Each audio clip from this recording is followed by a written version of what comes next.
They bury their dead standing. The grand chamber of remembrance shimmered with bioluminescent hues as the Varnathi welcomed their newest allies into the Accord.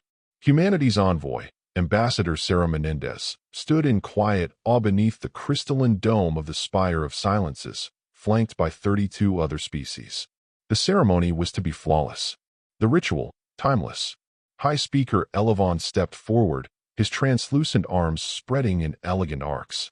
With the breath of the stars and the memory of eons, we welcome humanity. As is tradition, we offer our sacred rite, the final dissolution. Lights dimmed. A projection of a Varnathi elder appeared, encased in a shell of shimmering thought. It dissolved slowly, first the body, then the psychic echo. A million glowing fragments rose like dust into a violet sky. In the silence that followed, the gathered aliens felt peace. Sarah stepped forward. No lights, no spectacle. Just her, a breath of earth in a room of galaxies. We honor our dead differently, she began. We hold wakes. We cry. We laugh. We bury our people in the ground. Some with flags. Some with music. Some with bagpipes that wail like grief-given sound. A ripple of confusion passed through the delegates. But, she said, her voice softening, some we bury standing, with their boots on, facing the enemy, rifle in hand. Gasps. A Varnathi counselor reeled back. Another blinked rapidly in dismay. Sarah continued. Sometimes there's a note in their pocket that says, "Not done yet." Whispers scattered like wind-blown ash among the Accord delegates. The Varnathi, long regarded as arbiters of reason, stared in visceral discomfort. High Speaker Elevon's glow dimmed to an anxious flicker. Ambassador Menendez, to bury the fallen in an upright position, armed, is to deny them release. How can you speak of this with reverence? Sarah didn't flinch. Because sometimes, the ones we lose aren't ready to go. And sometimes, neither are we. It's not about war. It's about duty. The room fell silent again, but it was no longer solemn. It was tense, unsettled. Something inhuman had been spoken aloud. Something too raw. Later, as the assembly ended, the Varnathi circled privately, murmuring concern.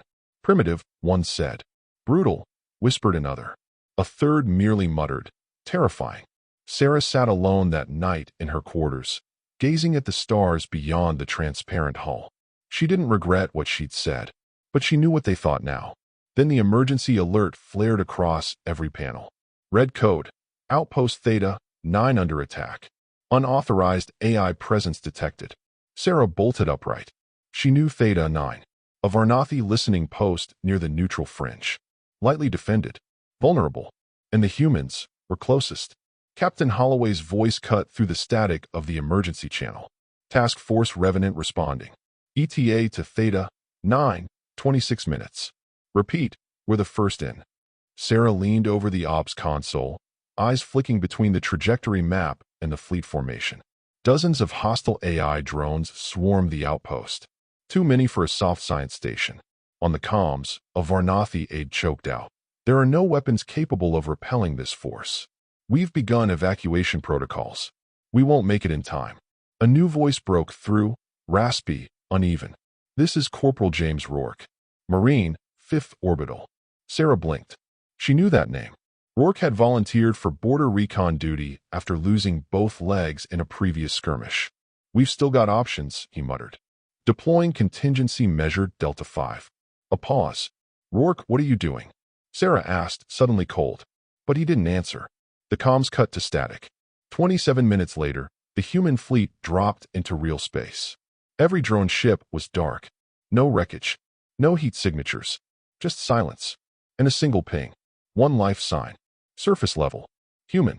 They found him half buried in the outermost ridge of the Theta 9 station, chest deep in ferrosteel plating, rifle locked into a forward-firing brace. His face was bloodied, one eye swollen shut, and his lips cracked from dehydration. But he was alive. Vitals holding. The medic whispered. Barely. 12 hours.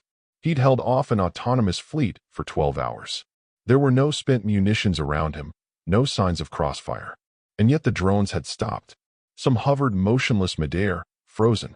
Others had crashed into the rock like puppets with their strings cut.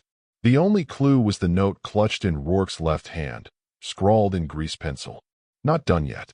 Captain Holloway stood beside Sarah as she stared at the scene. We call it the living grave, he said. When someone makes themselves the last line. When there is no line anymore. But how? She whispered. How did he disable them all? No one answered. Not yet. But the Varnathi arrived an hour later, shimmering with alarm. When they saw Rourke, saw the plating, the weapon, the blood, they trembled. They had watched a human burial rite and called it barbaric. Now they saw it alive, and it terrified them. In the days that followed, forensic teams scoured Theta 9. They found no sabotage protocols, no signal interference, no hacking footprints. The AI drones had simply ceased. But the neural scans of Rourke told a different story. You're not going to believe this, the technician murmured. His cortical implants activated a feedback loop through his scope's targeting array. He used himself as a relay to scramble their threat recognition systems. Sarah's eyes widened. You're telling me? He made himself appear to the AIs as an existential threat? Not just appear, the tech said. He convinced them he was the battlefield. Back at the Spire of Silences, High Speaker Elevon requested an audience. Sarah expected protest, denunciation, but when she entered, the chamber was still. We witnessed the rite, Elevon said slowly. We felt the presence of what you bury standing. We misunderstood. Sarah waited. He stepped closer. Tell us again. About the rifle, the boots, the note. This time, his voice held reverence. Sarah stood at the center of the chamber, a projection of Corporal Rourke behind her. She spoke plainly. When there's no one else left, we send one. We give them the steel, the soil, a place to stand. Sometimes they're already gone. Sometimes not. Doesn't matter. We mark them the same. The projection shifted to an upright coffin dug into a desolate battlefield, an empty helmet resting atop the weapon planted at its heart. The Varnathi trembled, not from fear, but from understanding. You bury them like that, whispered a young diplomat, because even in death, they're still fighting. Sarah nodded.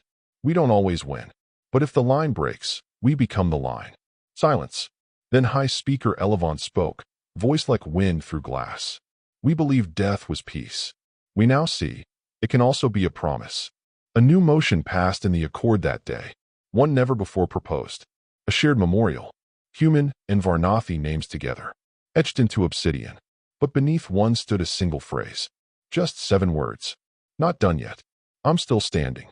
The new monument rose on Theta 9, half sunk into the ridge where Rourke had stood. It was not ornate, not elegant, just a block of black alloy and a rifle welded in place, pointing toward the horizon.